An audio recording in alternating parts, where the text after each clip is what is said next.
अस्सलाम वालेकुम नाज़रीन, प्रोग्राम खबर गरम है के साथ मैं हूँ मारिया जदून। आज हमारे साथ स्टूडियोज़ में मौजूद हैं एहतशाम उल हक साहब और आज के इस प्रोग्राम में हमें ज्वाइन करेंगे मुस्लिम लीग नून के रहनुमा अली गौहर बलोच साहब और इसके साथ साथ तर्जुमान पंजाब हुकूमत रहनुमा पाकिस्तान तहरीक इंसाफ मोहम्मद नदीम कुरैशी साहब भी।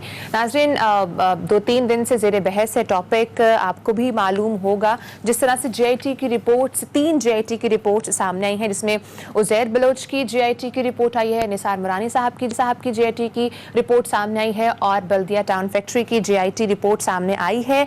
इस पर अब जो एक बहस छिड़ गई है विफाक और सिंध हुकूमत के दरमियान। सिंध हुकूमत कहती है कि जो JIT रिपोर्ट उन्होंने पेश की है वो असल रिपोर्ट है, जबकि विफाक का ये कहना है कि जो रिपोर्ट पेश की गई है उसमें से कुछ चीज़ें हज़फ कर ली गई हैं और उसमें दस्तखत भी जो हैं वो पूरे नहीं हैं, 4 बंदों के दस्तखत उसमें सिर्फ मौजूद हैं। अब इससे बहुत ज़्यादा फासले, जबकि कोरोना का इशू आया तो बहुत ज़्यादा फासले बढ़ गए थे सिंध और विफाक में। अब एक और इशू आ चुका है जिसकी वजह से सिंध और विफाक में बहुत ज़्यादा फासले बढ़ चुके हैं। इसी पर आज हम बात करेंगे। इसके साथ साथ बिलावल भुट्टो साहब लाहौर में मौजूद थे और उनकी मुलाकात नहीं हो पाई है मुस्लिम लीग नून के रहनुमाओं से। उस पर भी देखेंगे कि अभी जो अपोजिशन पार्टीज़ हैं वो भी एक पेज पर नज़र नहीं आ रही। सूरत हाल सियासी तौर पर कहाँ जा रही है इस वक्त, जो हमारे रहनुमा हैं, चाहे वो अपोजिशन से हैं या वो गवर्नमेंट से हैं, वो अभी इस मुल्क को कहाँ पर लेकर जाएंगे। तशाम साहब, सबसे पहले मैं आपको जाने मांगूंगी, मुझे ये बताइएगा, सिंध हुकूमत कह रही है रिपोर्ट जो हमने पेश की वो ठीक है, विफाक कह रहा है कि जो रिपोर्ट पेश की गई है वो दुरुस्त नहीं है, तो कौन सी रिपोर्ट ठीक है? देखिए, एक जुमला पहले मैं कहूँ, जो शुरू में आपने बात की थी ना, जो वर्किंग रिलेशनशिप होता है सूबों और मरकज़ के दरमियान, हम देख रहे हैं कि 2018 के इलेक्शन के बाद से लेके अब तक तकरीबन 2 बरस होने चले हैं हमारी सिंध हुकूमत जो पीपल्स पार्टी की है और मरकज़ में हम देख रहे हैं PTI की है, इनकी खैबर पख्तूनख्वा में भी हुकूमत है और फिर कोलिशन पार्टनर हैं ये बलोचिस्तान में भी, ठीक है। अब हमने देखा 2018 से लेके अब तक बड़ा तनाव हमने देखा कि कोरोना वायरस से पहले भी आप देख लें NFC अवार्ड, उस पर बहस चलती रहती है। वो कहते हैं कि ज़्यादा मिला, आपको वापस होना चाहिए। 60% के करीब चला गया सूबों के पास, एग्जैक्टली बनता है 57%, और बाकी जो है वो कहते हैं मरकज़ के पास रह गया। फिर आप देख लें प्रोविंशियल ऑटोनॉमी में बात होती है, 18वीं तरमीम पे बहस हो रही थी, आपस में इख्तलाफात थे, बहुत बयानबाजी, हत्ता कि ये सूरत हाल हो गई कि आपने देखा कि पिछले दिनों एक स्टेटमेंट मुराद अली शाह साहब का ये भी आया कि जी हम मरकज़ के बिहाफ पे रेवेन्यू कराची से और सूबे से कलेक्ट करना छोड़ देंगे। वो मतलब शॉर्ट ऑफ, कुछ लोग कहते हैं बगावत टाइप की चीज़ थी। चलें, अब उसका तनाज़र आप देखें और फिर ये 2 रिपोर्ट्स आती हैं, 3 आती हैं, लेकिन इंपॉर्टेंट JIT की रिपोर्ट बल्दिया फैक्ट्री पे, आपको याद होगा कि 2012 में वहाँ पे आग लगी थी, दहशतगर्दी का वाक़या साबित हुआ। एग्जैक्टली 259 लोग जो है ना उनकी मौत हुई थी, मैं तो कहूँगा शहादत हुई थी, जल के जो मारे गए थे। दूसरी उज़ैर बलोच पे है, उस पर भी बात करते हैं। फैक्ट्री जो जिस तरीके से वहाँ पे हुआ, आपने देखा फैक्ट्री मालिक उल्टा फैक्ट्री मालकान के ख़िलाफ़ केसेस बना दिए गए, इनके इंतजाम ठीक नहीं थे, इन्होंने पूरा अपना सिस्टम हिफाजती नहीं रखा था, उन पे इल्ज़ाम आ गए। और फिर वो ये कहते थे कि जी हमसे 25 करोड़ रुपया भत्ता मांगते थे एमकॉम वाले, हमने नहीं दिया तो ये सब कुछ हुआ। अब आप देख लें कि 2012 का वाक़या, फिर हमने देखा कि 2015 में रेंजर्स की एक रिपोर्ट आई थी। उस रेंजर्स की रिपोर्ट में बड़ा वाज़ेह तौर पर कहा गया कि इस बल्दिया फैक्ट्री पे जो दहशतगर्दी का वाक़या हुआ है इसके पीछे MQM है। अब जो सामने आई रिपोर्ट वो उसमें बड़ा वाज़ेह तौर पे सिंध हुकूमत, और जिसमें हमने देखा कि सारे एजेंसीज़ के लोग उसमें इन्वॉल्व हैं, उनके नुमाइंदे लिए गए। उन्होंने इवेंचुअली जो रिपोर्ट बताई उसमें कहा कि जी किसने क्या किया और ज़िम्मेदारी फिक्स की गई है, क्या होना चाहिए। एक तो ये मामला बड़ा सीरियस नोयत का है और उन्होंने रिकमेंड किया है कि जी जिन्होंने ये काम किया है, जो लोग पीछे थे MQM के लोग हैं, वो भोला साहब और पता नहीं कौन कौन से लोग हैं जो इसमें इन्वॉल्व हैं, कैफरे किरदार तक उनको पहुँचाया जाए, ठीक है। एक तो ये सजेस्ट किया गया। दूसरा ज़्यादा जिस पे कंट्रोवर्सी होगी वो उज़ैर बलोच की रिपोर्ट के बारे में, JIT रिपोर्ट, वो जिस तरीके से रिपोर्ट सामने आती है, जैसे आपने बताया, वो कहते हैं कि जी 47 पेजेस थे असल रिपोर्ट के, ये PTI कहती है, अली ज़ैदी साहब जो शिपिंग के वज़ीर हैं, वो कहते हैं कि जिन्होंने काट के 35 जो है ना उसको पेजेस कर दिए गए, फिर वो कहते हैं उनके साइन भी नहीं थे। फिर वो बड़े नाम जो लेते हैं कि जिस रिपोर्ट में जो नाम आए थे वो गायब हो गए, जिसमें जरदारी साहब का नाम है, फरियाद तालपुर साहबा का नाम है, किसके कहने पर किया उन लोगों के नाम हज़फ कर दिए गए हैं। उसमें जनाब क्या कहते हैं जुल्फ़िकार मिर्ज़ा का इसमें नाम है, फिर अदर पटेल का नाम है, फिर बहुत सारे लोग हैं जिनमें आप देख लें और एक दो और नाम भी मैं देख, मुजफ्फर टप्पी का भी नाम इसमें है, शजील मेमन का भी नाम है इसमें, वो कहते हैं जी हदफ कर दिए गए। पीपल्स पार्टी जो है वो कह रही है कि ये बिल्कुल गलत है, ऐसी कोई चीज़ नहीं है। वो कहते हैं जी बाकायदा साइन किए गए हैं कोई रिपोर्ट जो है ना, जिसको वो कहते हैं कि जी हमने तहरीफ नहीं किया, कुछ नहीं किया इस हवाले से। तो लिहाजा फाइनली उन्होंने कहा है कि जी अली जैदी साहब ने कि इस पे सुप्रीम कोर्ट सो मोटो नोटिस ले और उसके बाद इनको करार बाकी सजा दी जाए। अब दूसरी तरफ से उनके इल्ज़ामात हैं, आपने देखा जिस तरीके से मुर्तज़ा वहाब साहब और सईद गनी साहब प्रेस कॉन्फ्रेंस करते हैं, और कल उन्होंने की थी कादर पटेल साहब, वो कहते हैं झूठ है, उल्टा इनको इल्ज़ामात इन पे लगा रहे हैं। वो कह रहे हैं इसमें तो एक ऐसी रिपोर्ट भी है जिसमें सानिया मिर्जा का नाम भी है, और KPT के हवाले से बड़े सीरियस नोएट के इल्ज़ामात अली जैदी पे लगे हैं, करप्शन के चार्जेस हैं। अब सवाल इस वक्त बड़ा अहम है जो पूछने वाला है कि भाई ये जो डिफरेंसेस पैदा हो गए हैं, ये इनमें कमी कैसे होगी? ये जो एक वर्किंग रिलेशनशिप होता है सूबों का मरकज़ का, वो होगा कि नहीं होगा? जिस दिन से कोरोना वायरस का ये सिलसिला शुरू है, मार्च में जिस तरीके से आया हमारे सामने, ताल्लुकात बहुत ख़राब हो गए। एक तरफ ये मामला, अब ये सियासी माहौल पे भी सारा कुछ असरअंदाज हो रहा है। अभी आगे चल के मामलात किस तरफ जाएंगे ये देखने वाली बात है, लेकिन मेरा ख्याल है कि लम्हा फ़िक्री है मौजूदा हुकूमत के लिए भी और सिंध हुकूमत के लिए भी कि कैसे पैचअप करते हैं, कैसे मामला। जैदी साहब के पास किस तरह से रिपोर्ट आ गई, वो भी 1.5 हफ्ता पहले? वो कहते हैं ना अपने ज़राए से हमने ले ली थी, और वैसे आपको पता होगा कि कुछ इसके हिस्से प्रेस में भी आए हैं, रिपोर्ट भी हो चुके हैं, वो आ चुके हैं बहुत सारी चीज़ें। उनका क्लेम है कि जो मिल गई, वो कहते हैं कि जी आपके पास जो रिपोर्ट है वो असल रिपोर्ट ही नहीं है, ये तो आपने अपनी लैपटॉप पे बैठ के घड़ी आपने, पीपल्स पार्टी वाले ये इल्ज़ाम लगा रहे हैं। सवाल ये है कि अब इस पर ब्लैक एंड वाइट क्या डिस्कशन हो सकती है? क्या इस पर अदालत में जाना पड़ेगा? क्या जुडिशल कमीशन फर्दर बनेगा? या जो रिपोर्ट आने के बाद अब जिसको कहते हैं जिम्मेदारी फिक्स की जाएगी इनके ऊपर भी? जो अपना उज़ैर बलोच वाली रिपोर्ट है वो बहुत खौफनाक है, जिसमें कहा गया उज़ैर बलोच के जिस तरह इंटेलिजेंस का नेटवर्क था, वो तो जिसको कहना चाहिए जासूसी भी करते थे ईरान के लिए, बाकी लोगों के लिए। उनके एट ए टाइम ताल्लुकात, वो लियारी अमन कमेटी के चेयरमैन भी थे, एमकॉम के साथ भी इनके ताल्लुकात थे, मिलके उन्होंने बंदे मारे 192 बंदे अकेले, वो जो इल्ज़ाम है 198 है कि अकेले उन्होंने मारे हैं या मरवाए उन्होंने। लेकिन हमने देखा कि आज जो अदालत में केस उनका गया वो मुकर गए, उन्होंने कहा जी मैंने कुछ भी नहीं किया, सब कुछ है। वो दोबारा से सारी चीज़ें होंगी, तो अभी देखें इस पर अब आगे क्या चल के। ठीक है, हम इसी पे कमेंट लेते हैं। इस वक्त हमें ज्वाइन कर लिए मोहम्मद नदीम कुरैशी साहब ने। नदीम साहब बताइएगा, जिस तरह से PTI इल्ज़ाम लगा रही है, कह रहे हैं कि जो रिपोर्ट सिंध हुकूमत ने पेश की है वो असल रिपोर्ट नहीं है, उसमें से कुछ चीज़ों को हज़फ किया गया, हक़ाइक़ छुपाए गए हैं, इस पर आप किस तरह से टेक लेंगे?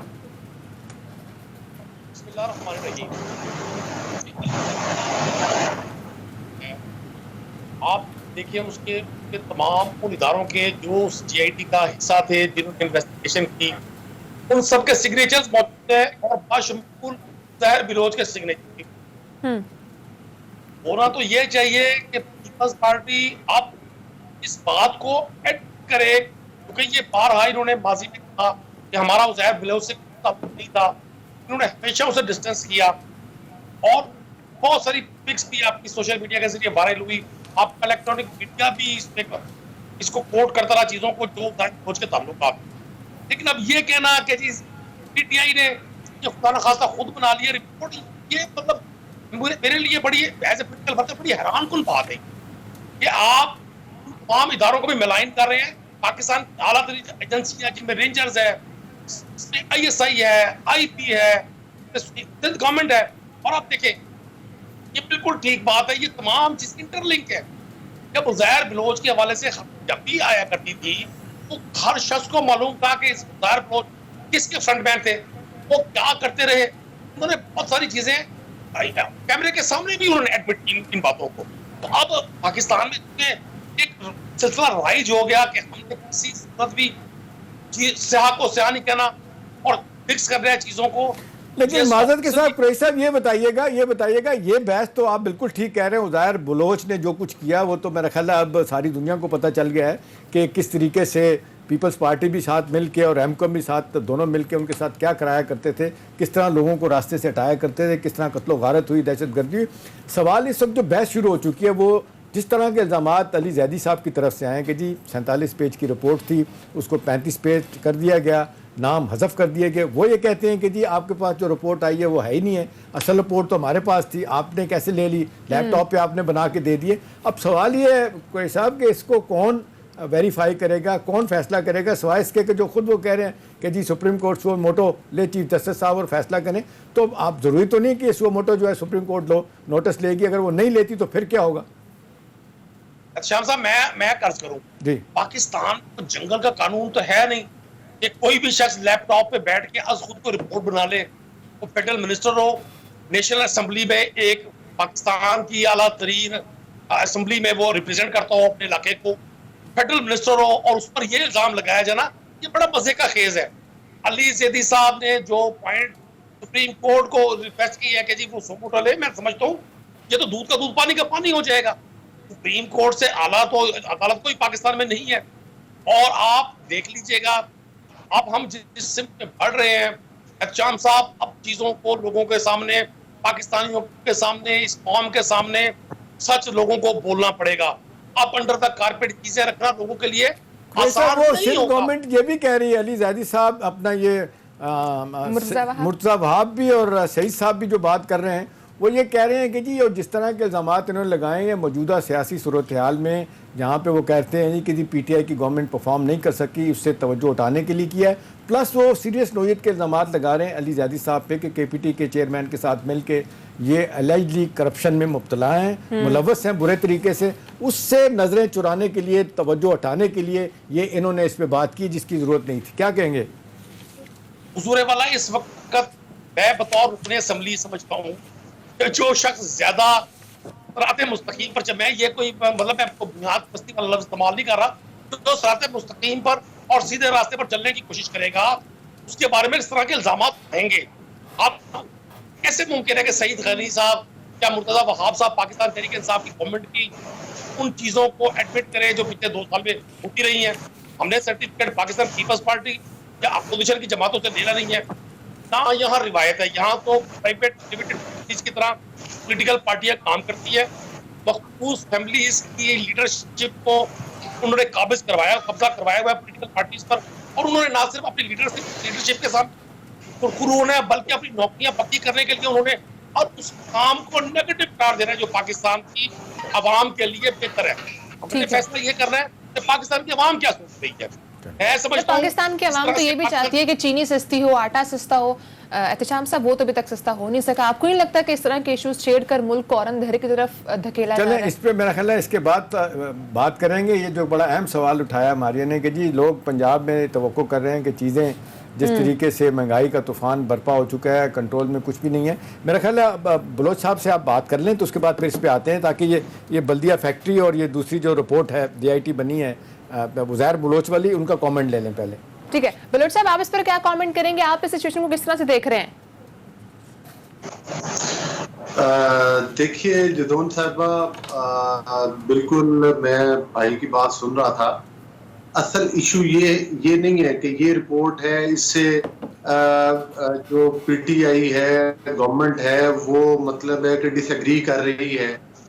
असल इशू ये है कि आप बताएं कि ये तो एक वतीरा बन गया कि जो JIT हुकूमत बनाए और जो वफाकी हुकूमत जिस JIT को का इनिशिएटिव ले तो वो JIT जो है वो सही है, और जो एक सूबा बनाए ये देखे ना, यही तो बात है कि वफाक की अलामत होती है मरकजी हुकूमत कोई भी।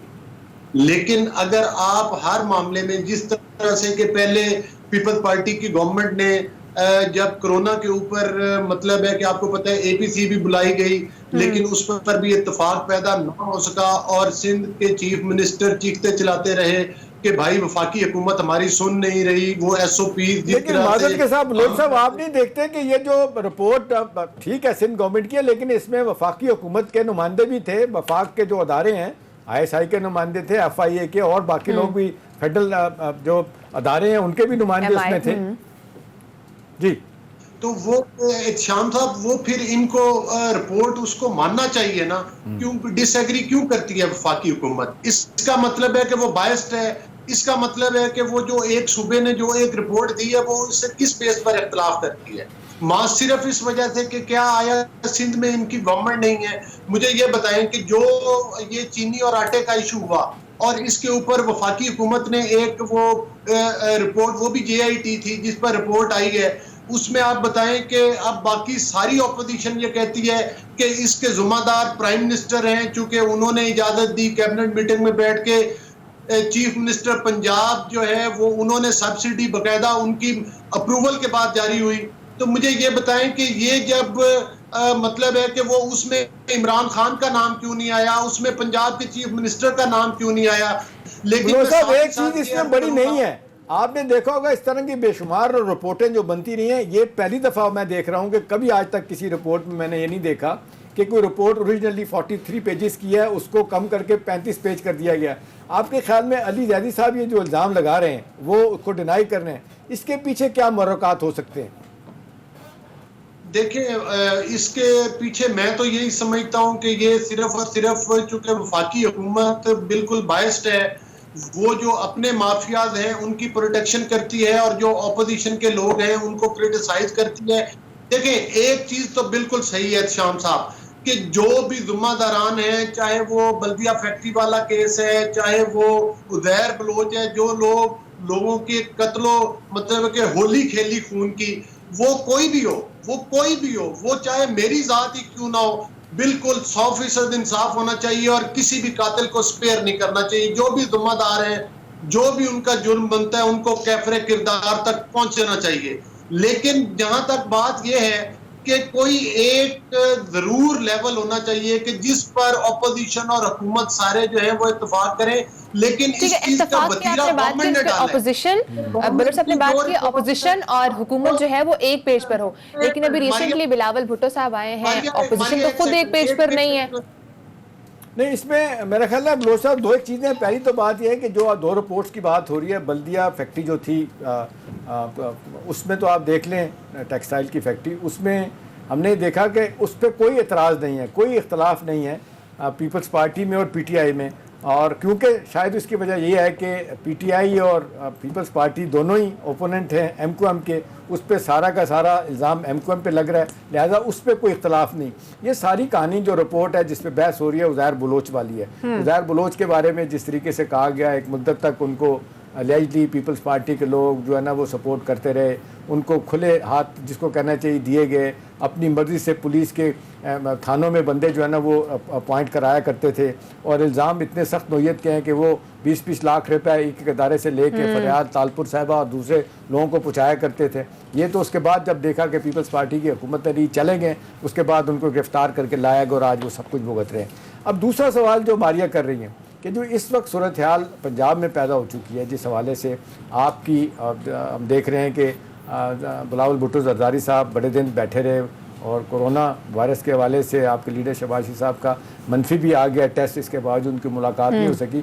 लोग इसको इस तरह भी देख रहे हैं कि भी गवर्नमेंट और अपोजिशन जो एक बड़ा बुनियादी स्टैंड, कलेक्टिव स्टैंड लेना चाहती है, एक जॉइंट अपोजिशन पुट अप करना चाहती है, एक ग्रैंड अलायंस बनाना चाहती है हुकूमत के खिलाफ, वो नहीं बन पाया। तो इसको आप कैसे देखते हैं कि आपके ख्याल में ये जानबूझ के शहबाज शरीफ साहब ने मुलाकात नहीं की? क्योंकि शहबाज शरीफ साहब के बारे में शेख रशीद कहते हैं कि मेरी उनकी एक पार्टी है, वो ये आप कभी भी नहीं करेंगे, दूसरी तरफ नहीं जाएंगे, तो क्या वजह क्या है कि क्यों मुलाकात नहीं हो सकी?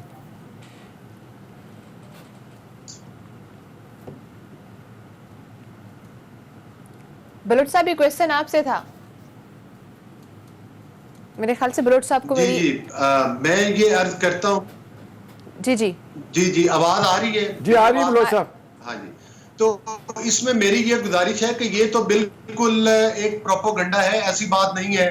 हमारी जो पार्टी की लीडरशिप है, जी जी हमारी पार्टी की जो लीडरशिप है वो हर वक्त बिलावल साहब के साथ और हमारी जितनी भी ऑपोजिशन पार्टीज हैं वो उनके साथ राब्ता में रहते हैं।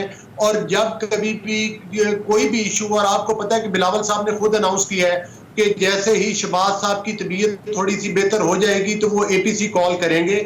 और आपको पता है कि कोई जरूरी नहीं है कि बिलावल साहब लाहौर में आए हुए हो तो तभी हमारा राब्ता होता है, टेलीफोनिक राब्ता हो जाता है। आज आपको पता है कि शहबाज साहब की वो कोर्ट में पेशी भी थी और दीगर मसरूफियात भी थी, और साथ उनके कोरोना के इश्यूज भी हैं। तो वो अनकरीब हम पीपल्स पार्टी को ऑन बोर्ड लेके आप देखेंगे कि बहुत जल्द ऑपोजिशन की तरफ से जो है चौहान साहब जो इल्जामात लगा रहे हैं बलोच साहब के, जी ये आजमा बुखारी से बयान दिलवाया गया कि जी शहबाज शरीफ साहब जो है ना कोरोना पॉजिटिव हो गए हैं मकसद उनका है कि एहतसाब के अदालतों में पेश ना हो सकें, अकाउंटेबिलिटी से बचना। आप इस इल्ज़ाम को आप कैसे देखते हैं?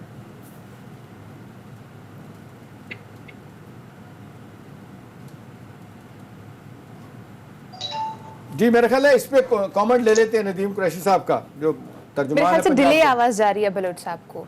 नदीम साहब आप इस पर कमेंट कर दीजिएगा।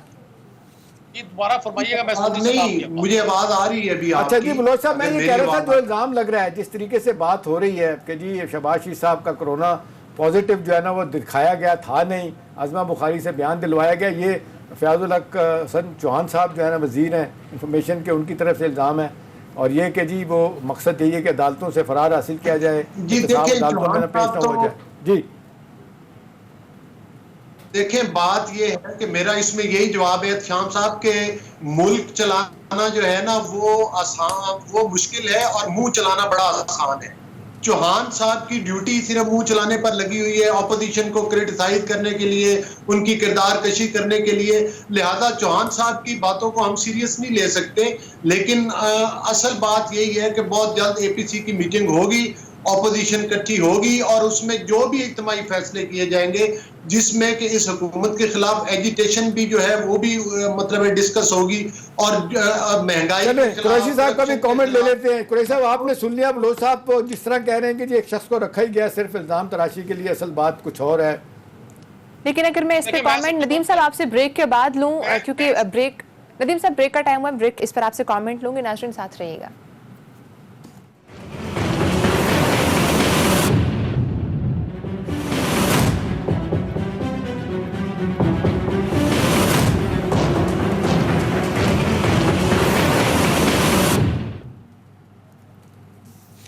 वेलकम बैक नाज़रीन।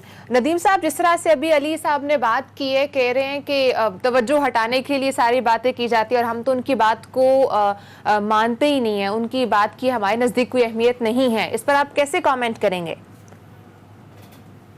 मैं समझता हूँ हमारे लिए पहले पीपल्स पार्टी के दोस्तों का ये हमेशा से इशू रहा है कि इनकी चूंकि ट्रेनिंग इस एक माहौल में होती है, इन्होंने हमेशा अपनी क़यादत को हर तरह से सपोर्ट करना है, इन्होंने हक बात की तरफ जाना ही नहीं। जिस वक्त शहबाज शरीफ साहब का उड़न खटोला लंदन से उड़ा था, तो मैं एज ए पॉलिटिकल वर्कर यकीन करें मैं समझता था कि शायद वो इतने मुश्किल वक्त में उनको गुस्सा या जोश या जज्बा कौम का आया है, वो पाकिस्तान तशरीफ ला रहे हैं, तो वो कोरोना के हवाले से उनको दावा है कि वो बड़े एक्सपीरियंस लोग हैं, इन्होंने 35 साल हुक्मरानी की और की भी है हुक्मरानी, तो वो कोई अल्टरनेट कोई शेड्यूल गवर्नमेंट को देंगे, गवर्नमेंट को कोई सपोर्ट करेंगे। हमें लफ्जी तौर पर निकम्मा कहना और दीगर लफ्जों का जो इस्तेमाल करते हैं, तो शायद, लेकिन आप देखें पूरी कौम ने देखा कि शहबाज शरीफ साहब ने सिवाय अर्तुगल देखने के अपने लैपटॉप पे कुछ नहीं किया। और मैं जहां तक बलोच साहब मेरे भाई है, मैं क्या कह सकता हूँ, फैजल हसन चौहान साहब ने बिल्कुल ठीक कहा है। हम तो मुंतज़िर रहे कि शहबाज शरीफ साहब की वो पॉजिटिव रिपोर्ट कोरोना की, हमें कोई ख्वाहिश नहीं है, अल्लाह उनको सेहत जिंदगी दे माशाल्लाह, उनके ऊपर इतनी जिम्मेदारियां हैं, उनकी 4-4 3-3 फैमिलीज है माशाल्लाह, और फिर वो लीडर है पाकिस्तान मुस्लिम लीग नून के। अगर चाहिए हम सबके लिए क्वेश्चन है कि एक्चुअल लीडरशिप कौन सी है, तो मैं फैजल हसन चौहान साहब की बात को इंडोर्स करूंगा। लेकिन इसमें कुरैशी साहब एक चीज़ बताइएगा, कोशिश है कुरैशी साहब एक चीज़ बताइएगा, जब जिस तरह आप जिक्र कर रहे हैं कि लंदन से आए थे, उनका बड़ा ख्याल था, बड़ा प्लान था, वो चाहते थे कि जी इस हवाले से कुछ डिलीवर करें कोरोना वायरस के कॉन्टेक्ट में। एक तो वो इल्ज़ाम लगाते हैं कि जी हमें बिल्कुल हमसे बात ही नहीं की गई, हमसे पूछा ही नहीं गया, हमसे कोई तजावीज़ नहीं मांगी गई। दूसरा वो ये कहते हैं कि जी शहबाज शरीफ साहब का रिकॉर्ड बड़ा ज़बरदस्त है, चाहे डेंगू हो, चाहे फ्लड्स हो, चाहे कुछ भी करना हो तो वो फ्रंट फुट पे आके खेलते हैं। तो उस हवाले से तो ज़ाहिर है उनकी खिदमात हैं, उन्होंने बड़ा कुछ काम किया, लेकिन हुकूमत चाहती नहीं है कि उनकी खिदमात ली जाएँ, कि उनकी तजावीज़ ली जाएँ। लिहाजा वो तो कह रहे हैं कि जी हुकूमत अपने तौर पे सब कुछ कर रही है, हमें तो किसी चीज़ में शामिल ही नहीं किया गया। अच्छा, मेरे ख्यालात के मुताबिक शायद अर्तुगरुल देखने का कहा भी इमरान खान साहब ने था। जी हाँ, चले देखें क्या कहते हैं जी कुरैशी साहब।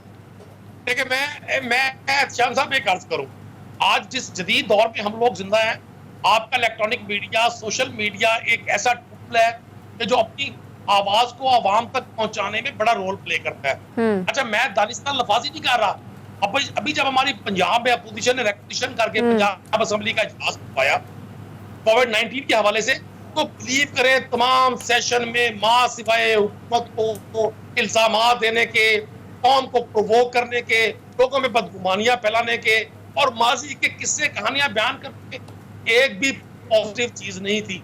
एक इस्तेलाह इस्तेमाल किया करते थे आसिफ अली जरदारी साहब कि जी यहाँ कुछ लोग सियासी अदाकार हैं तो अपनी अपनी स्टेज पर एक्टिंग कर रहे होते हैं। आज जब पाकिस्तान का एक आम शहरी, पाकिस्तान का आम शख्स जब ये देखता है कि जरदारी जूनियर, बिलावल भुट्टो साहब और मियां जूनियर शहबाज शरीफ साहब, तो इनको ये बड़ा दावा है कि हम बड़े एक्सपीरियंस लोग हैं। इन्होंने डिलीवर क्या किया, कौम को क्या दिया? बतौर लीडर ऑफ द अपोजिशन इन्होंने कौन सी अल्टरनेट पॉलिसी दी कि जी गवर्नमेंट यहाँ ये गलत कर रही है, आप हमारे पास ये अल्टरनेट हल है। आपका मीडिया तो उसको दिखा सकता था, वहां सिवाय तनकीद करने के। अभी जैसे बलोच साहब ने फरमाया कि जी मुंह चलाना बड़ा आसान है, हुकूमत चलाना बड़ा मुश्किल है। हुजूर, कि आपने जो हुकूमतें चलाई है ना, उसका अंजाम ये कौम भुगत रही है आज भी। कि जो मुल्क अरबा डॉलर के कर्जों में मकबूज हो, जिस मुल्क में इंटरनेशनल मॉनिटरिंग इदारों से पैसे लेकर नॉन प्रॉफिटेबल प्रोजेक्ट शुरू किए जाए, जहां डायलिसिस के लिए एक किडनी वॉश करवाने वाला पेशेंट डायलिसिस के लिए तड़पता हो और वहां 300 अरब की ऑरेंज ट्रेन खड़ी कर दें, जहां आप सिर्फ जाती तस्कीन के लिए कौमी मफादात को पीछे डाल दें, जहां आप लेकिन भाई साहब माजरत के साथ वो ये भी तो कहते हैं ना, इल्ज़ामात जो आपके ओपोनेंट्स लगा रहे हैं कि जी इस गवर्नमेंट से जब कहा जाता है कि जी आप अपनी कारकर्दगी बताएं, तो पीटीआई की हुकूमत कहती है कि जी आप फ्यूचर में देखें हम क्या करके दिखाएंगे। वो कहते हैं जब उनसे बात करते हैं कि जी आप बताएं, चलें हाल के बारे में बताएं, तो वो क्या हाल के अंदर कुछ बताते हैं, वो माजी में चले जाते हैं। वो फिर पीपल्स पार्टी और PMLN को एक्यूज़ करते हैं, वो अपना कुछ नहीं करके दिखा रहे। वो कहते हैं कि बाकी सब पुरानी हुकूमतें जो थी, पिछली हुकूमतें कुछ ना कुछ फोकस थी किसी ना किसी इशू पे। आपकी हुकूमत किसी इशू पे फोकस नहीं है। इल्ज़ाम इस पे लग रहा है आप पे कि आप सिर्फ जो है ना वो पॉलिटिकल इंजीनियरिंग कर रहे हैं, पॉलिटिकल अपने ओपोनेंट्स को जो है ना वो हंट कर रहे हैं, उनको फिक्स करने के चक्कर में। मैं शाम साहब आपको अर्ज करता हूं, जितनी अपोजिशन के दोस्त आज फिक्स हैं या अपने किसी भी जुर्म की सजा की तरफ बढ़ रहे हैं, वो इन्हीं दोनों जमातों ने एक दूसरे के खिलाफ सारी कार्रवाइयां की हुई हैं। पीपल्स पार्टी के दौर में PMLN के खिलाफ और PMLN के दौर में पीपल्स पार्टी के खिलाफ। और शहबाज शरीफ साहब की तकरीर तो पूरी दुनिया का हिस्सा है कि मैंने जरदारी साहब को लाड़काना लाहौर इस्लामाबाद की सड़कों पर ना घसीटा तो मेरा नाम शहबाज शरीफ नहीं। और आसिफ जरदारी साहब की जो कमेंट्स थे मियां साहबान के बारे में कि दुनिया में हर शख्स के साथ कंप्रोमाइज हो सकता है, इन लोगों के साथ नहीं हो सकता, वो रिकॉर्ड का हिस्सा है। लेकिन कौमी किस्मत के जब मफादात इकट्ठे होते हैं, जब मंजिल एक होती है, जब टारगेट एक होते हैं, जब गोल ये सेट किया जाता है कि कौमी मफादात पीछे और जाती मफादात आगे। मैं आप एक सीनियर पॉलिटिशियन है, मैं एज ए पॉलिटिकल वर्कर आपसे क्वेश्चन कर रहा हूँ, ये सारे इकोनॉमिकल साइंसदान इन्हीं फैमिलीज में आए हैं कि पाकिस्तान के असासे अरब डॉलर से आगे ना बढ़ सके। चले बलोच साहब से मेरे ख्याल में बारी है इनका जवाब लेने। सर बात वही जिसमें मैंने आपसे पहले भी क्वेश्चन किया कि जो क्वेश्चन बार बार उठाया भी जा रहा है, अवाम का जो कंसर्न है आटा, चीनी, दाल, पेट्रोल, वो तो स्टिल वहीं पर है। देखिए पंजाब के हवाले से तो ये बड़ी वाज़ेह तौर पे मेरा ख्याल है कुरैशी साहब आप इस पे एग्री करेंगे, डिसएग्री करेंगे। आपके ओपोनेंट्स भी जो बात कर रहे हैं, लिखने वाले जो बात कर रहे हैं, वो सब लोगों का यही ख्याल है कि जी जिस तरीके से परफॉर्मेंस आनी चाहिए थे वो नहीं आए। अभी कल का ही वाक़या आप देख लें कि एक TV चैनल के लिए चीफ मिनिस्टर साहब जो है ना वो तैयार हुए थे इंटरव्यू के लिए, तो उन्होंने कहा जी सवालात भेजें, सवालात भी भेज दिए गए। फिर 11th आवर पे वो कहते हैं चले गए और इससे कितनी हजीमत उठानी पड़ी। लोगों ने कहा कि जी इवेंचुअली पता चल गया है बुज़दार साहब शायद बात भी नहीं कर सकते, खुद ही उन्होंने ऑफ़र किया था, सब तैयारी कर ली गई थी, उनको बाकायदा 1 घंटा इस हवाले से दिया गया था। और ये जो हम देखते हैं जर्नलिस्टिक नॉर्म्स हैं उसको उससे हट के उन्होंने काम किया, जो फेवर दी गई, सवालात भी दे दिए गए, फिर भी सामने नहीं आए। तो लोग तो यही बात कर रहे हैं ना बार बार कोई साहब कि एक तो इशू ये है कि परफॉर्मेंस नहीं है, कारकर्दगी नहीं है, टॉप पे जो बंदा आज बैठा हुआ है वो जिस तरीके से बिठाया गया है वो डिलीवर नहीं कर रहा, उसको तब्दील नहीं किया जा रहा। वो कह रहे हैं कि जी 4 IG तब्दील हो चुके हैं जब से यहाँ हैं, 4 जिसको कहते हैं चीफ सेक्रेटरी तब्दील हो गए हैं, 5 हेल्थ के सेक्रेटरी जो है चेंज हो गए हैं, 4 फाइनेंस सेक्रेटरी पंजाब के तब्दील हो चुके हैं। कोई चीज़ जो है ना अपनी जगह ठीक नहीं है, हर 4 महीने बाद 3 महीने बाद चीज़ें तब्दील कर दी जाती हैं। नतीजतन क्या है कि आखिर बात आके इस पर रुकती है कि जी टोटल फेलियर है, नॉन एग्जिस्टेंस है हर चीज़ की, कोई चीज़ समझ नहीं आ रही कि फिर वे फॉरवर्ड क्या होना चाहिए। देखिए शाम साहब, मैं एक रिक्वेस्ट आपसे करूंगा, मेरी जाती ख्वाहिश पर आप पंजाब के किसी भी एक टॉपिक पर, एजुकेशन है, हेल्थ है, इरिगेशन है, एग्रीकल्चर है, लॉ एंड ऑर्डर है, किसी पर एक स्पेसिफिक प्रोग्राम कर दें। हमारा अलमिया सिर्फ ये है कि चीजें इस तरह से मिक्स करके। चलो मेरा ख्याल है कुरैशी साहब, बलोच साहब बैठे हैं, कुरैशी साहब थोड़ा सा उनसे भी कमेंट ले लेते हैं। आपने सुन लिया गुफ्तगू बलोच साहब, जी प्लीज प्लीज करें जी करें। जी जी मैंने कुरैशी साहब की बातें सुनी हैं और बड़ी इंटरेस्टिंग सूरत हाल है कि मतलब है कि बुत हमको कहे काफिर अल्लाह की मर्जी है। मकसद ये है कि गुजारिश करने का मकसद ये है कि कुरैशी साहब बैठकर पीपल्स पार्टी यकीन कर लें कि पीपल्स पार्टी को जिन लोगों ने वोट दिया था ना, उनके घर की जाकर बेल दें तो वो दरवाजा बंद कर लेते हैं, दरवाजा नहीं खोलते। वो इसलिए नहीं खोलते कि वो कहते हैं कि हमें ये बताएं कि हम अपनी गलती का अदाला कैसे करें। भाई गुजारिश ये है, ये वो मुल्क है जिसको मियां नवाज शरीफ ने एशिया का टाइगर बनाया, जिसने बिजली के कारखाने लगाए, जो सी पैक के प्रोजेक्ट्स लेकर आया। और आपकी सूरत हाल ये है कि आज अस्पताल से दवाइयां गायब हैं। आज जिस पंजाब में 1 महीना पहले गंदम काटी गई, आज उसी मुल्क में गंदम गायब है। जब पूरी दुनिया में तेल 0 रेट पे चला गया, पाकिस्तान में पेट्रोल गायब है। आप अंदाजा करें, आप सोने को हाथ लगाते हैं मट्टी कर देते हैं। आपकी करप्शन की जो दास्तानें हैं, उनके रिकॉर्ड जो है वो आसमान को बातें करते हैं। चले बलोच साहब, ये बातें तो आप किसी हद तक ठीक कर रहे हैं, ये इल्जाम तो लग रहे हैं। लोग ये सवाल अब कर रहे हैं कि जी क्या वजह है कि पीएमएलएन की क़यादत जो है उसकी गिरफ्त अपने लोगों पे, पार्टी पे कमज़ोर होती चली जा रही है। आपके एमपीए जो है ना वो रब्ता कल भी किया, इससे पहले भी किया, 6 लोगों ने, एक पीपल्स पार्टी वालों ने किया। लोग ये बात कर रहे हैं कि जी शायद कोई फॉरवर्ड ब्लॉक आपके अंदर बनने जा रहा है या बनाया जा रहा है, तो इस पर किस हद तक सदाकत देखते हैं? एहतशाम भाई, बात ये है कि चूंकि ये खुद पॉलिटिकल इंजीनियरिंग के जरिए आए हैं, इनके पास अवामी मैंडेट है कोई नहीं, सिलेक्टेड गवर्नमेंट है, तो इन्होंने एक छोटा फैक्ट्री लगाई है। चूंकि इन्होंने अपनी सारी जो नियादी प्राइवेट कंपनी लिमिटेड है वो लोटों से मर्द वजूद में आई है। अब इनको कुछ और लोटे चाहिए, वो कोई नून लीग से खींचेंगे, कोई पीपल्स पार्टी से खींचेंगे। 5-6 लोटे लिए हैं इन्होंने, लेकिन लोटों के सारे अब ये गवर्नमेंट बचेगी नहीं। 5 लोटे उधर चले गए, 50 लोटे उधर से इधर रब्ता करने के लिए तैयार है। लेकिन अभी हमने तो कोई लोटा फैक्ट्री नहीं लगाई हुई ना। अच्छा, आप ये क्लेम कर रहे हैं कि 50 लोटे यानी पीटीआई से आपकी तरफ आ रहे हैं, उन्होंने आप लोगों के साथ रब्ता कायम किया है। कुरैशी साहब, ये तो बड़ा लम्हा फिक्रिया आपके लिए। देखिए मैं देखे ना, इन्होंने लोटा फैक्ट्री इनको देखे ना, इनको बताने के लिए तो इनके पास है कोई ना इनकी कोई कारकर्दगी है, ना इनकी कोई परफॉर्मेंस है। इनको तवज्जो करनी, मुझे बताएं कि 2 साल में इन्होंने कोई एक हकीम की दुकान भी खोली है तो बता दें।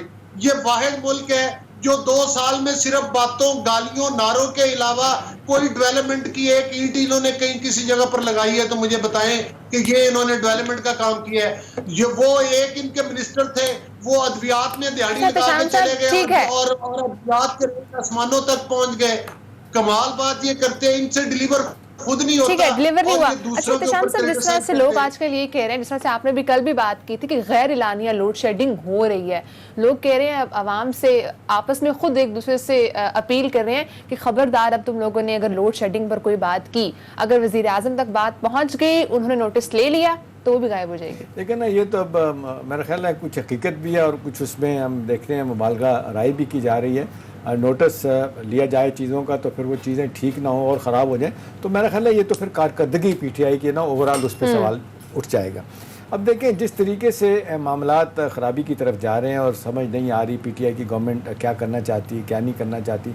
अभी जिस तरीके से अभी बलोच साहब ने सवाल उठाया कि जी हमें बता दें कोई डेवलपमेंट प्रोजेक्ट शुरू किया, मुझे याद है चंद दिन कुछ अर्सा पहले उस्मान बुज़ार जो चीफ मिनिस्टर हैं, उनसे एक साफ़ी ने सवाल पूछा था हमारे टीवी चैनल के। उन्होंने सवाल पूछा था जी आपने कोई डिटेल बताएंगे कि आपने कौन से डेवलपमेंट प्रोजेक्ट शुरू किए हैं। तो उन्होंने कहा कि जी बड़े हैं हमारे पास प्रोजेक्ट जो है ना, आप आएँ आपको डिटेल दे देंगे। उन्होंने कहा जी कोई एक ही प्रोजेक्ट का नाम ले लें, तो उनके पास एक नाम भी नहीं था। तो कई साहब, ये बलोच साहब की बात में कुछ वज़न तो नज़र आता है ना, जब से आप लोग आए हैं कोई बड़ा काम नहीं किया और कहते हैं सारा फोकस आपका यह है कि किसी तरीके से पॉलिटिकल ओपोनेंट्स उनको कैसे फिक्स किया जाए, ये जॉइंट ओपोजिशन जो आपके लिए मुश्किलात पैदा कर रही है इससे कैसे छुटकारा हासिल किया जाए। रिजल्टेंटली ये हो रहा है कि वे फॉरवर्ड आपको नहीं मिल रहा। 2 बरस गुजर चुके हैं, 40% आपका टाइम जो है गुजर गया है, बाकी 60% भी अगर ये करते रह गए तो क्या होगा आगे चल के। ब्रेक का टाइम हुआ है। नदीम साहब, मैं बाद आपसे इस पर कमेंट लूंगी, नाज़रीन साथ ही रहिएगा।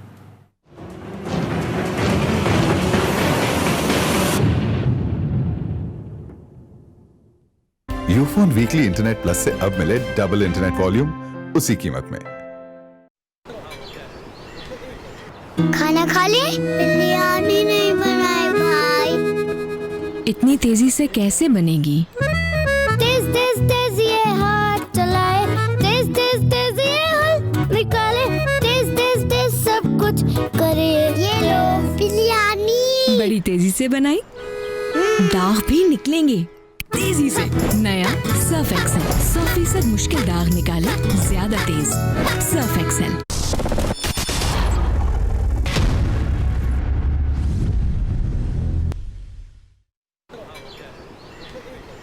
खाना खा ले? बिरयानी नहीं बनाए भाई। इतनी तेजी से कैसे बनेगी? तेज तेज तेज ये हाथ चलाए, तेज तेज तेज ये हल निकाले, तेज तेज तेज सब कुछ करे। ये लो बिरयानी। बड़ी तेजी से बनाई, दाग भी निकलेंगे तेजी से।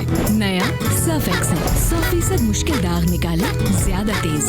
Surf Excel. जो नंबर्स बढ़ रहे हैं, हु इज रिस्पॉन्सिबल? हुकूमत ने संजीदा नहीं ली। सूबाई हुकूमत की और मरकजी हुकूमत दोनों की जिम्मेदारी बनती है। लोगों में तासुर ये है कि कहीं सूबों के अख्तियारात पे वफाक को तहफ़्फ़ुज़ दें। पहले NFCU अवार्ड हुआ था, उसके बाद 18th अमेंडमेंट हुई थी। जिस रेशो से नंबर इंक्रीज हो रहा है पंजाब में, वो सहूलतें भी उसी रेशो के साथ इंक्रीज हो रही हैं। खासा थोड़े ज्यादा भी हो सकते हैं अगर हम एहतियाती तदाबीर को फॉलो नहीं करेंगे। आज़म साहब को चाहिए कि वो इजलास बुलाएं।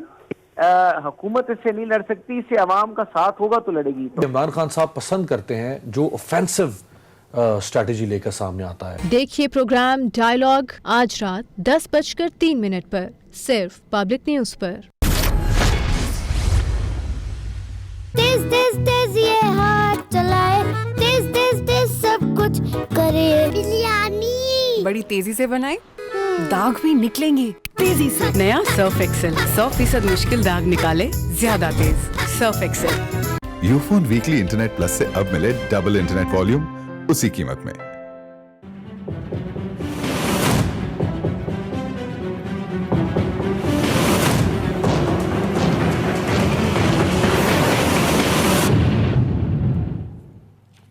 वेलकम बैक नाज़रीन। नदीम साहब कमेंट कीजिएगा, जिस तरह से तशाम साहब ने आपसे पूछा है कि क्या ऐसा आप लोगों ने किया है, क्या कारकर्दगी है, इस्लाहात कहाँ कहाँ लाएं, कोई एक प्रोजेक्ट जो आपने स्टार्ट किया? मैं आपको एक अर्ज, सबसे पहले तो मैं अपने भाई बलोच साहब की खिदमत में बसत एहतराम, अगर इनको नागवार ना गुजरे। अब इन्होंने लफ्ज इस्तेमाल किया ना जी लोटा, पाकिस्तानी कौम की याददाश्त इतनी कमजोर नहीं है। अगर लोग 85 में जाएं, जब जोनिजो साहब की गवर्नमेंट को खत्म किया गया, तो वो कौन शख्स था जिसने सबसे पहले उस वक्त इस लफ्ज को इजाद करने में रोल प्ले किया? मैं नाम नहीं लेता। छांगा मांगा की पॉलिटिक्स पाकिस्तान में किस शख्स ने मुतारिफ करवाई, मुझे नाम लेने की जरूरत नहीं है।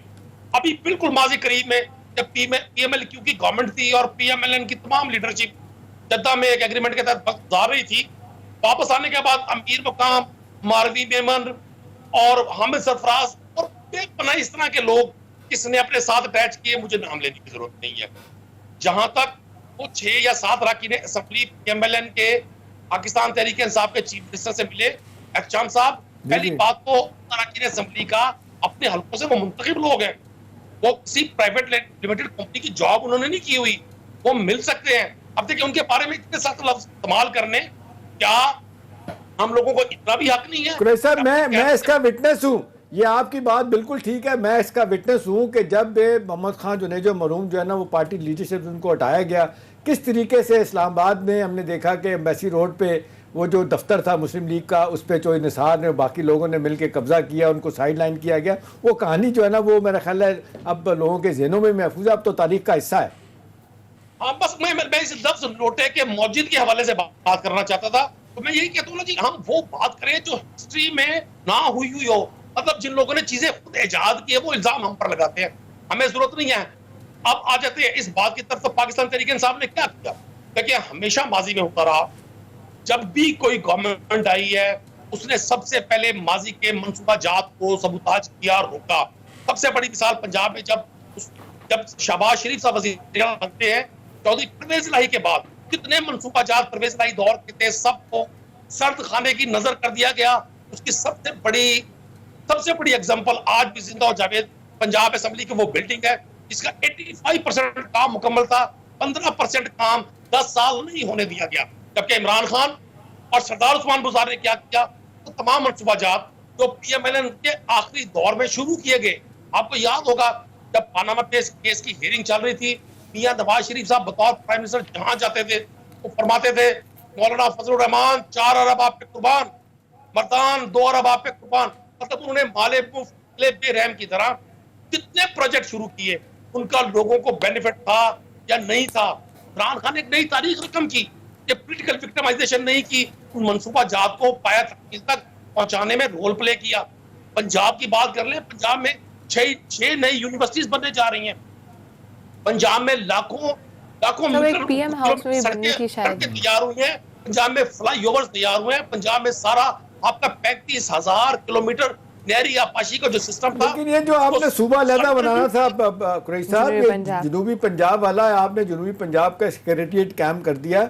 लोग ये कहते हैं कि इस पे एडिशनल पैसा खर्च होगा क्योंकि वही काम असल तो मामलात जो है लाहौर में लोग बैठे होंगे, वही फैसले कर रहे होंगे, फिर वहाँ पे लोगों को बिठाना, एक पूरा का पूरा सेटअप लाएंगे, लोगों को भर्ती करेंगे, वो तो लोग कह रहे हैं करोड़ों रुपया ज़ाया किया जाएगा। असल काम जो था आपका कि भाई सूबा जो वादा किया गया था सूबा बनाने की बात होती, अभी कितनी मुश्किल है जनूबी पंजाब सूबा बनाने में कि पहले सेक्रेटेरिएट काम करेगा, उसके बाद फिर आगे मामला जाएंगे।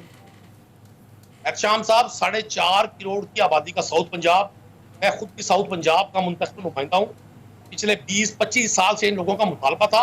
और जब आप साउथ पंजाब को कंपेयर करते हैं ना अपर पंजाब के साथ, तो आपको यही वो सूरत नजर आएगी जो कराची और इंटीरियर सिंध की है।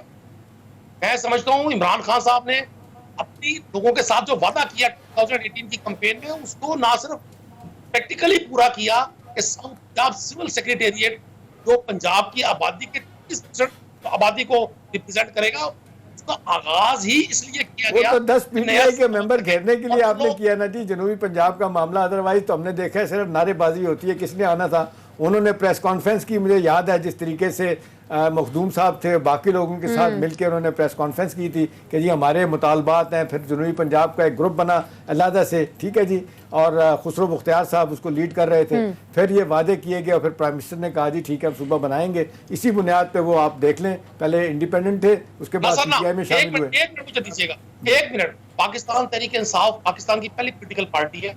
शाह महमूद कुरैशी साहब ने ये सारी कैंपेन शुरू की और पाकिस्तान तहरीक इंसाफ ने अपने आइन का हिस्सा बनाया साउथ पंजाब सूबे को, और 2018 के इलेक्शन में पूरी कैंपेन इस पर की गई। साउथ पंजाब की आबादी का 33% है।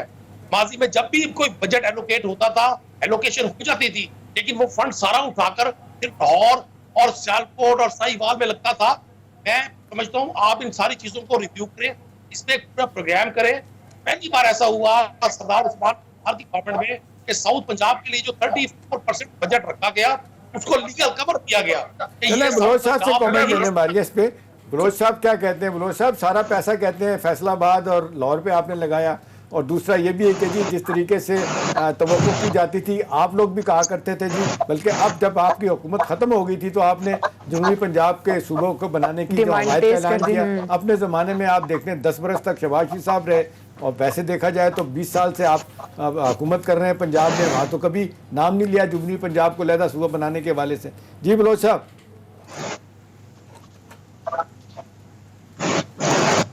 देखें, ये इन्होंने जनूबी पंजाब के नाम के ऊपर, आपको पता है कि जनूबी पंजाब के लोगों को जो नून लीग में थे, जो पीपल्स पार्टी में थे, उनको लालच देकर और उनसे मतलब है कि उनको अपनी पार्टी में शामिल किया और टिकट्स दी क्योंकि वो इलेक्टेबल थे। और जो जुर्रू फेरा वो एक अलग इशू है। लेकिन आप मुझे बताएं कि जनूबी पंजाब वालों को आज तक ये तो कहते थे कि सबसे पहला काम ही यही करेंगे कि सूबा बना देंगे। क्या इन्होंने जनूबी पंजाब को सूबा बनाया? और आप इनकी गवर्नेंस की हालत ये है कि ये जदून साहिबा बैठी हैं, इन्होंने पिछले पूरे 6 माह में इतने सूट नहीं बदले जितने इन्होंने IG बदल दिए हैं, चीफ सेक्रेटरी बदल दिए हैं। मतलब ये इनकी कारकर्दगी के हालात हैं। और जहां तक आप इनके प्रोजेक्ट्स के ले लें, जब मियां नवाज शरीफ का टाइम था, आपको पता है कि पता चलता था कि CPEC का प्रोजेक्ट आ रहा है, बिजली के कारखाने लग रहे हैं, और मतलब है कि कई मोटरवेज बन रहे हैं, और मतलब है कि कई कई मतलब एक और अंडरपासेस कितने बने, फैसलाबाद में 3 अंडरपास बने।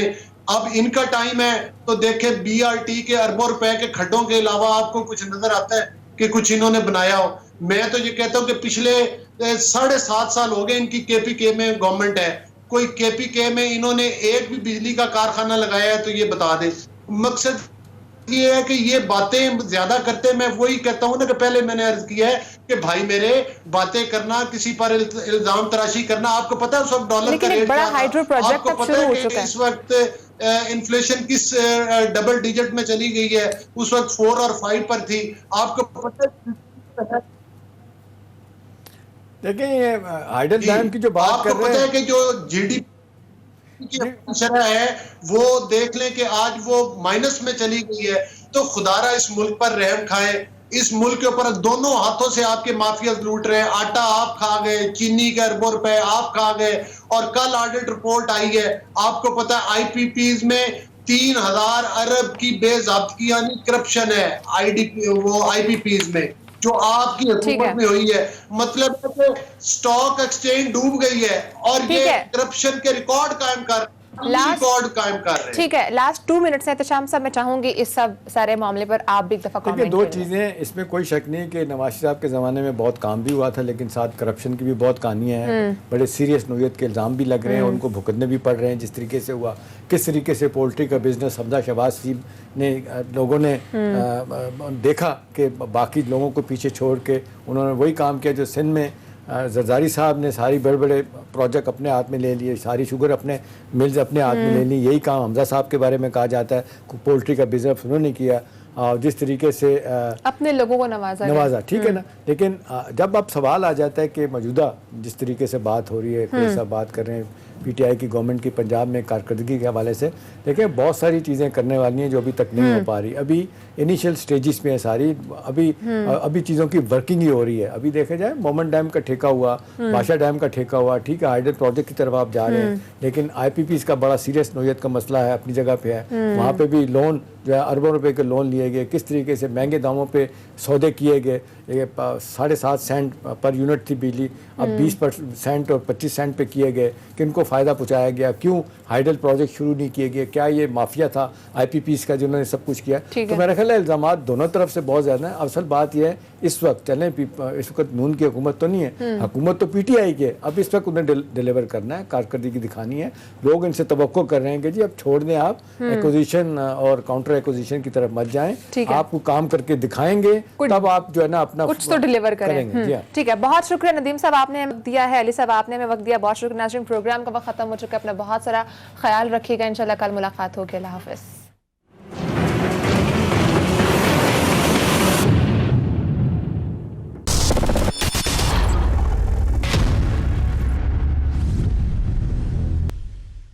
यूफोन वीकली इंटरनेट प्लस से अब मिले डबल इंटरनेट वॉल्यूम उसी कीमत में। तेज तेज तेज ये हाथ चलाए, तेज तेज तेज सब कुछ करे। बिरयानी बड़ी तेजी से बनाए, दाग भी निकलेंगे तेजी से। नया सर्फ एक्सेल 100% मुश्किल दाग निकाले ज्यादा तेज। Surf Excel.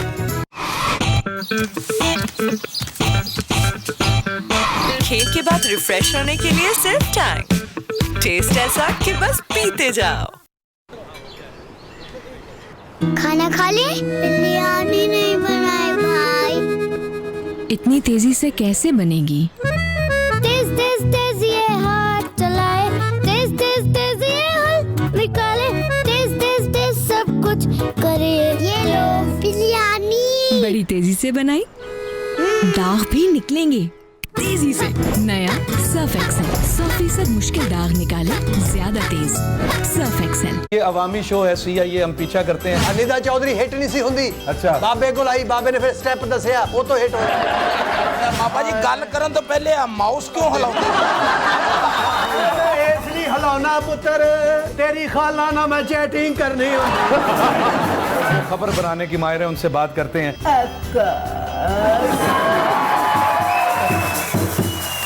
हटा हटा हटा। ये हम बच्चों के लिए स्पेशल ट्रिप लेके जाते हैं। टीचर झूठे पे लाना तो सब अच्छा बना दिया मैं।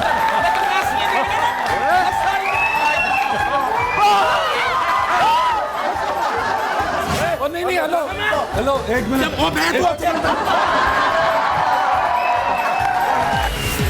देखिए प्रोग्राम CIA पीर से जुमेरात 11:03 पर सिर्फ पब्लिक न्यूज पर।